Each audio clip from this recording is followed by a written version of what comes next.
If you haven't heard about Anchor, it's the easiest way to make a podcast. Okay, let me explain. It's free. There are creation tools that allow you to record and edit your podcast right from your phone or computer. Anchor will distribute your podcast for you so it can be heard on Spotify, Apple Podcasts, and so many more. You can make money from your podcast with no minimum listenership.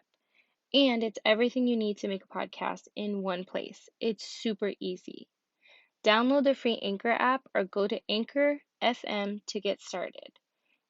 Anchor, ANCHOR.FM. And it's super easy, guys. So good luck and happy podcasting. You live in a smart home powered by Cox Internet, so you're not thinking about the pizza delivery. You're thinking how nice it is to get everyone together for a fun night. You're not thinking about the pizza. Maybe just a little. Cox Home Life. Show me the front porch camera. Pizza! View your Cox Home Life cameras right from your TV using your Contour voice remote. Visit cox.com/thisishome to learn more. Advertised features require subscription to Cox Internet and Contour TV. A high-speed internet connection is required. Home Life Security Services subject to Home Life Security Service Agreement. Cox Home Life Services provided by Cox licensed entities. See cox.com/licenses. Hey guys, how's it going? It's been a while since I recorded something. I apologize for not recording because I was trying to get my listens up. I have 20 episodes so far, and I was trying to get more listens on the episodes that I already had created. So this is episode 21, and we are going to talk about trauma. And a lot of people feel like that word is just kind of thrown around. And I do understand why people think that, but trauma can be so different to each and every one of us. Some of us have childhood trauma from parents that were addicts of some kind to trauma from past relationships. And some of us even have so much trauma that we don't even know where to begin. So a lot of things that happen in our life now as adults do come from certain things in our childhood. And a lot of people feel that, they have had some traumas from their parents, or, not feeling like they were loved enough, or, multiple different things. And I feel like people don't understand that some of those unresolved traumas have shown their face in our lives as adults. So I have started a journey. I've started a journey to learn about trauma and how it can affect every aspect of your life. And my goal is to teach you guys kind of what I've learned, and just kind of from my own experiences and things like that. Obviously, I'm not a doctor. I'm not a scientist. I'm not a psychologist. I'm not any of those things. But I have learned from people. I have learned from books and podcasts and, my own research. And so I just wanted to share kind of what I've learned. So this season, I'm going to call this a season because there are multiple pieces of this that I want to record. I just want to talk all about trauma and how it affects us, from our bodies to our mental health, also on how we can heal from it and actually do our own self-healing. So I have started reading, and I finished it, and it's the best book ever. It's called How to Do the Work, and it's from a holistic psychologist, and she was a psychologist for years, and she decided that finding in her own clients and patients that she realized that there was a lot of the same things coming from her patients, like mental, anxiety, like mental health, being depressed, and a whole bunch of different things. And she noticed that a lot of these things had to do with their past traumas. And again, she's a psychologist, but she's more holistic. And if you've been listening to my last 20 episodes, you've probably picked up that I'm more on the holistic side rather than the MD side. Now, there's nothing wrong with medicine, of course. I believe medicine has its time and place, but I also believe that there are so many natural things that we could do for our bodies that can actually help us more than medication, more than just treating the symptoms rather than treating the actual issue. So that's just my opinion on this. So I've learned a lot of things and I want to share this with you guys. So in this first episode of this season, I want to talk about how trauma can affect your memories, how it can affect your relationships, your gut health, and even your body. So I'm going to get a little scientific for a second and tell you guys something that I've learned through this book. We have something called the vagus nerve, and this nerve connects every organ, major organ, to the brain. So this means our heart, our gut, and our brain are all connected. I've talked a little bit about before the gut-brain connection and how, people with anxiety, like for me, for instance, and I also have gut issues, they're connected. So when I'm super anxious, my stomach is in knots. And when my stomach is in knots, I feel anxious. So a lot of the times people don't realize, like, when they're anxious, they actually feel sick. They actually feel like, like you're scared to go to, like a family gathering because maybe you don't get along with your family as much, or you're having a hard time with your sister or your mom or, cousin, whatever it may be. But you're anxious and your stomach just hurts. It's just like cramping and in knots.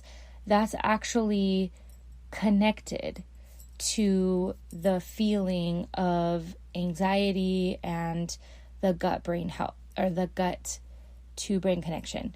So with the vagus nerve connecting all the major organs to the brain, have you ever wondered why your body acts so quickly to stressful situations? Like when you run into an ex or an ex-friend that you haven't seen in a long time, or you maybe don't want to see them, and your heart just will not stop beating out of your chest. That's your fight or flight mode, that your vagus nerve is sending the messages to your brain that you're in a stressful situation and you need to get out. So for me, for instance, one of my triggers for anxiety is running late, or, I need to do this in this time. It's always like a time thing for some reason. And when I'm stressed out, I go into fight or flight mode. So typically, and I've talked about this before in a few of my episodes, if I'm running late in the morning and my kids are arguing or fighting, like I immediately get like overwhelmed and frustrated, and I start yelling, and I feel like crap later because I feel bad, because I know it was just my anxiety that made me feel that way. And that's my fight or flight mode. I'm like, like I need to just like fight, So that's actually from the connection. And also when you're happy, you feel calm, you feel relaxed, you don't feel stressed out. That's your vagus nerve telling your brain everything is okay, and you can feel stress-free and your body can just relax.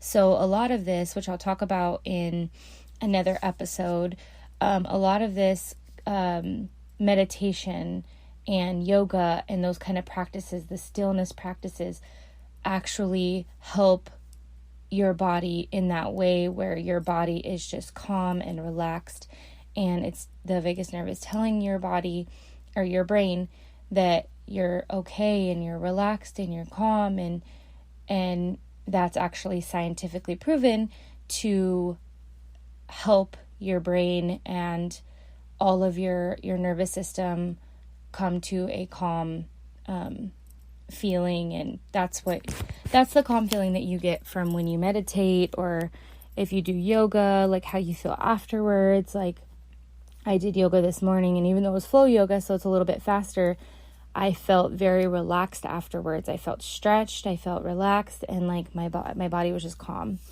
So I feel like learning about all of this and how it's connected helps me understand not only my anxiety and why I feel the way I feel, but also stressful situations, arguments with my kids. And I'm understanding how to take, also coming back to trauma, I'm understanding that I have unresolved trauma that I am pushing into my parenting, my living, my everyday life, my relationships, things like that. And that's why I get so stressed out. Like confrontation makes me really anxious and stressed out. And that's because when I was younger, I lived in a very chaotic home, and there was a lot of not very good energy a lot of the times, and a lot of loud people, like yelling. We had so many people in our home that we had to yell over each other to, get our point across. So even me and my sisters kind of still do that sometimes, like not in a negative way, but like when we're talking, and my kids have kind of learned, my daughter definitely does that because she's super loud, but I feel like now I understand why I get so stressed out in those kind of situations, because it reverts back to when I was a kid, and that's how we kind of communicated. So I'm trying to change that about me as a parent, as a person, just talking to my kids or my husband or things like that. I've mentioned before, I'm a bit of a yeller, but I've been working on that, and I'm working on myself and just understanding things and why I am the way I am. And I figured that I could share this with you guys and, maybe help you understand there's certain things that maybe you don't understand why you get stressed out in certain situations or something like that. And that could be from the unresolved trauma from your childhood or from your relationship, even past relationships. If you've ever been in a controlling, aggressive, domestic violence relationship, anything like that, that definitely can have some PTSD effects on your brain, and in turn affect your body and how you react to things and things like that. So I've been working on myself. I've been throwing myself into books and podcasts and just wanting to learn everything I can about trauma. So to be honest, the reason I'm so interested in this is because, like I said, I do have some, like many of you, I do have some unresolved trauma of my own. And I feel like I'm ready to learn how to heal. And it's been quite a journey, but I feel like it's really helped me understand myself and why I react the way I do, why I, certain things kind of trigger my memory back to, negative situations, things like that. So, I have had so many wins and, some losses too during this journey of learning how to heal and things like that. But I choose to take my positive or my experiences and turn them into something positive and uplifting, which is, for me, my purpose of all this is to help you, my listeners, to realize that if you have trauma, any kind of unresolved trauma from your childhood to past relationships to, losing someone close, or, having trust issues because of some kind of trauma you've faced in the past, that you can take that and turn that into something positive. You can take that and just realize there was a lesson in that. And I understand that not everybody's trauma is the same, and there are some that are really, really awful and some that are maybe not as awful, but I believe that you have the choice to take every bad situation, every bad thing that has happened to you, and either look at it as a lesson and a positive, or look at it and say, why is this happening to me?